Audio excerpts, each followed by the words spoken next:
Boom! What's up, y'all? What's going on? I'm procrastinating a little bit right now, but I think it's okay because this paper that I need to do is not going to take too long. It has to be in by midnight. I think I can get it done in about an hour, 90 minutes, something like that. So we're doing the Bible. That's right. Took a couple days off.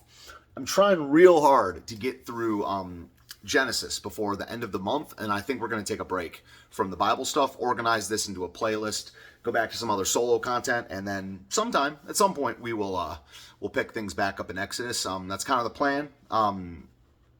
It's not like the Bible has served its purpose and now I'm done, but it's like I think there was a reason that I was drawn to doing this content in the month of May and in the month of June.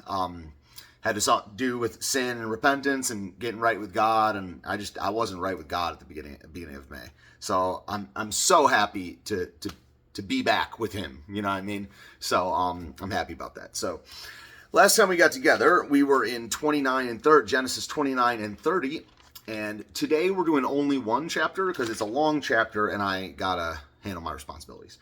So last time we got together, it was like Jacob did eugenics on the sheeps, right?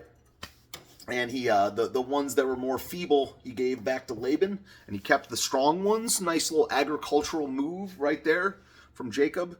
And so now we have Jacob fleeing from Laban, and then tomorrow, or I hope it's tomorrow, next time we do a video, it'll be the two chapters where Jacob meets with Esau, which is one of my favorite stories.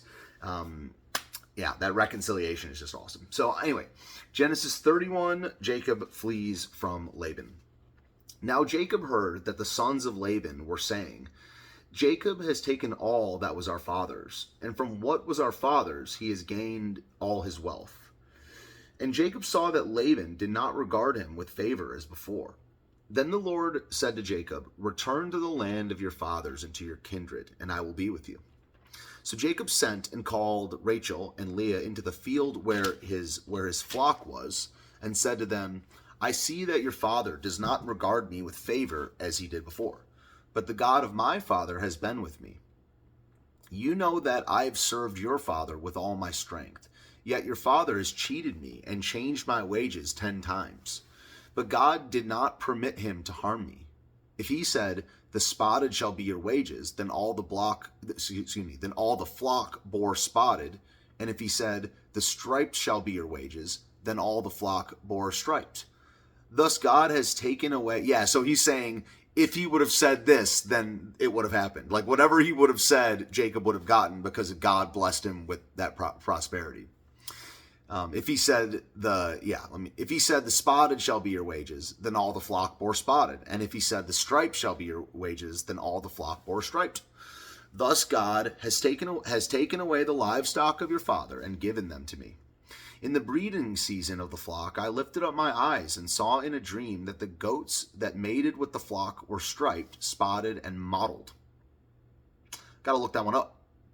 Comment section below. Okay, yeah, mottled. I probably won't remember to do it today. This word at the end of Genesis 31:10. Striped, spotted, and mottled. Mottled. Then the angel of God said to me in the dream, Jacob. And I said, here I am. And he said, lift up your eyes and see. All the goats that mate with the flock are striped, spotted, and mottled. For I've seen all that Laban is doing to you. I am the God of Bethel, where you anointed a pillar and made a vow to me. Now arise, go out from this land and return to the land of your kindred. Then Rachel and Leah answered and said to him, is there any portion of inheritance left to us in our father's house? Are we not regarded by him as foreigners? For he has sold us, and he has indeed devoured our money. All the wealth that God has taken away from our father belongs to us and to our children. Now then, whatever God has said to you, do. So Jacob arose and set his sons and his wives on camels. He drove away all his livestock, all his property that he had gained, the livestock in his possession that he had acquired in Paddan Aram, to go to the land of Canaan to his father Isaac. So he drove the livestock toward Canaan.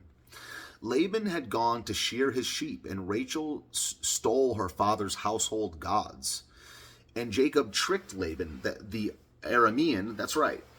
And Jacob tricked Laban the Aramean by not telling him that he intended to flee. He fled with all that he had and arose and crossed the Euphrates and set his face toward the hill country of Gilead. When it was told Laban on the third day that Jacob had fled, he took his kinsman with him and pursued him for 7 days and followed close after him into the hill country of Gilead. But God came to Laban the Aramean in a dream by night and said to him, "Be careful not to say anything to Jacob, either good or bad." I always wondered about that. That must be supposed to be some kind of Hebrewism or something like that. Because, he did say something to him. I mean, obviously that's me putting my American stamp on it or whatever. But, I guess it just not to make a judgment call at all about what he's going to do. We'll get to that in a second. And Laban overtook Jacob. Now Jacob had pitched his tent in the hill country, and Laban with his kinsmen pitched tents in the hill country of Gilead. And Laban said to Jacob, what you have done, that you have tricked me and driven away my daughters. What have you done that you have tricked me and driven away my daughters like captives of the sword? It's funny how the rhetorical "what have you done" is straight up from the Bible. Like, what have you done, knowing full well what the person did. Like when a mom catches the kid, it's like, what have you done? That's just straight from the Bible. That's what God says to Adam and Eve. They say it all the time in the Bible. It's very interesting. What have you done that you've tricked me and driven away my daughters like captives of the sword? Why did you flee secretly and trick me and did not tell me so that I might have sent? So he's saying he's going to send, he would have given him good things. What a snake, man. I mean, Laban is like one of the guys that people love to hate in the Bible, and who can blame him, right? But you got to have some, the guy's not around anymore, but like, you got to have compassion on everybody. But like, because I've done these same things, but, so that I might have sent you away with mirth and songs, with tambourine and lyre. Why did you not permit me to kiss my sons and my daughters farewell? Now you have done foolishly. It is in my power to do you harm. But the God of your father spoke to me last night, saying, be careful not to say anything to Jacob, either good nor bad. And now you have gone away, because you longed greatly for your father's house. But why did you steal my gods? Jacob answered and said to Laban, because I was afraid, for I thought that you would take your daughters from me by force. Anyone with whom you find your gods shall not live. In the presence of our kinsmen, point out what I have that is yours, and take it. Now Jacob did not know that Rachel had stolen them. So Laban went into Jacob's tent and into Leah's tent and into the tent of the 2 female servants, but he did not find them. And he went out of Leah's tent and entered Rachel's. Now Rachel had taken the household gods and put them in the camel's saddle and sat on them. Laban felt all about the tent, but did not find them. And she said to her father, let not my lord be angry that I cannot rise before you, for the way of woman is upon me. So she searched but did not find the household gods. Then Jacob became angry and berated Laban. Jacob said to Laban, what is my offense? What is my sin that you have hotly pursued me? For you have felt through all my goods. Sorry, I gotta get this closer. I might be going blind, guys. Not cool. Not cool, man.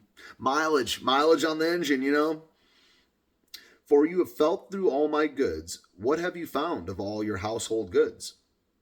Said it household goods there. That's interesting. It says household gods before, but it says household goods here.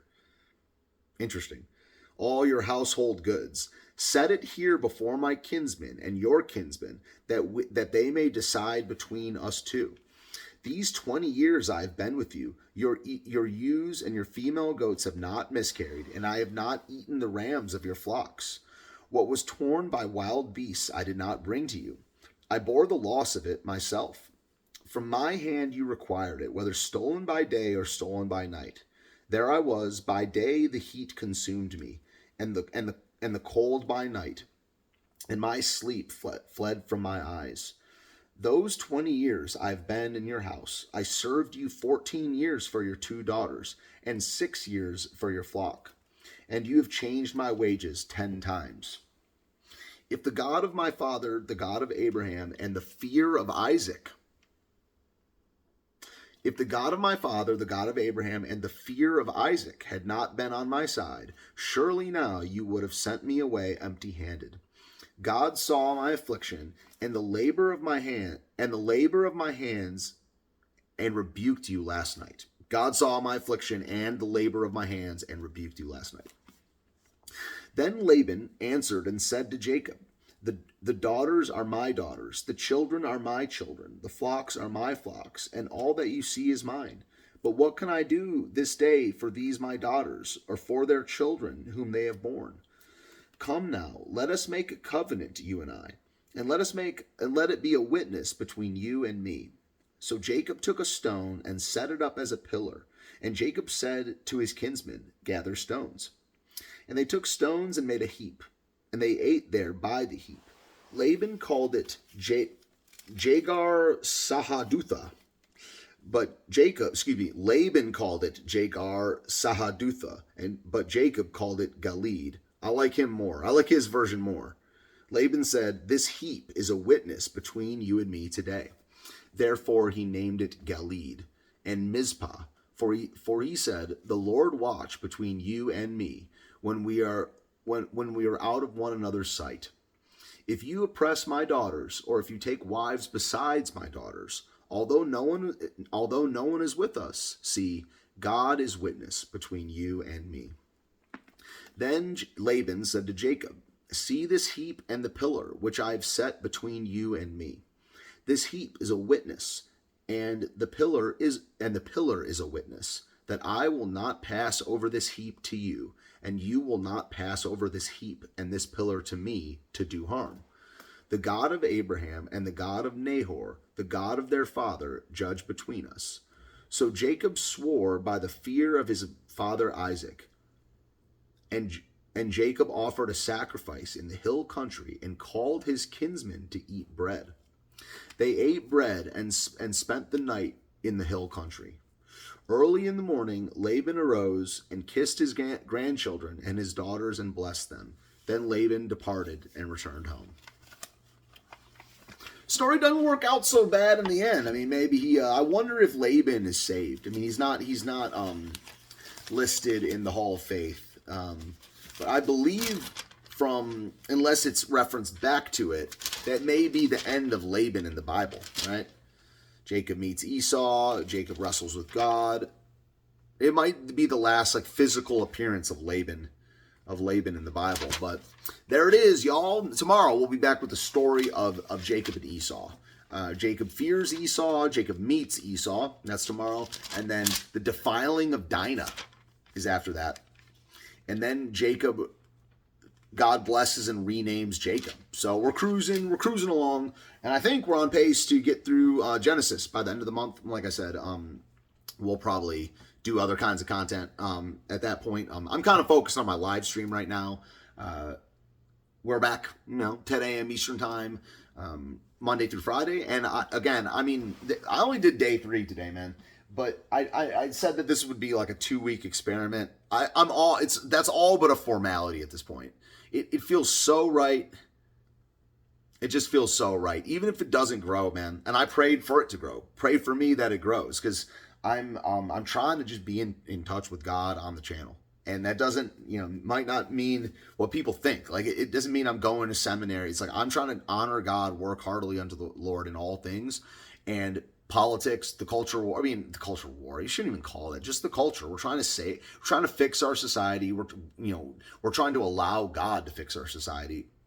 There's all these problems. We live in a world, an empire of lies, man. And I'm not down with that. So I'm going to keep talking, keep doing my show. I really like doing it, especially today. There was some kind of holy presence in the stream today, man. It was very, very exciting to see. But anyways, we'll be back. So again, Monday through Friday, 10 a.m. Eastern time. Talking really fast because I got to go write a paper. But you guys know what to do with it. Share it out. Tell people about the stream. Goodbye.